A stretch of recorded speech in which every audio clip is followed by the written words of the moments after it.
शेतकरी हे अवकाळी पावसामुळे त्रस्त आहेत, तर दुसरीकडे नाशिकमधील शेतकरी आंदोलनाचा आज दुसरा दिवस आहे। नाशिकच्या जिल्हाधिकारी कार्यालयासमोर शेतकरी आंदोलकांचा मुक्काम हा कायम आहे। शेतकरी आंदोलनाचा आज दुसरा दिवस आहे। जिल्हाधिकारी कार्यालयासमोर आंदोलकांचा मुक्काम आहे।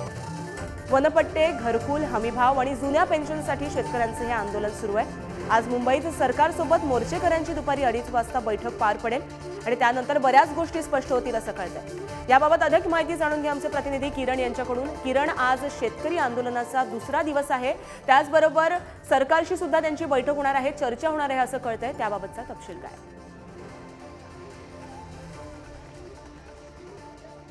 गार्गी, खरं म्हणजे दुपारच्या वेळेला साधारणपणे 3-3:30च्या दरम्यान हे लाल वादळ जिल्हाधिकारी कार्यालयावर धडकलं होतं आणि आता मी सध्याची स्थिती तुम्हाला दाखवतो। नाशिकचा हा स्मार्ट रोड आहे आणि या स्मार्ट रोडवर या आदिवासी शेतकऱ्यांनी मुक्काम ठोकलाय।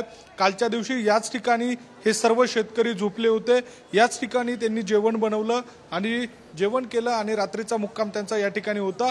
आजच्या दिवशी यातील बहुतांश शेतकरी हे आमरण उपोषणाला बसणार आहे।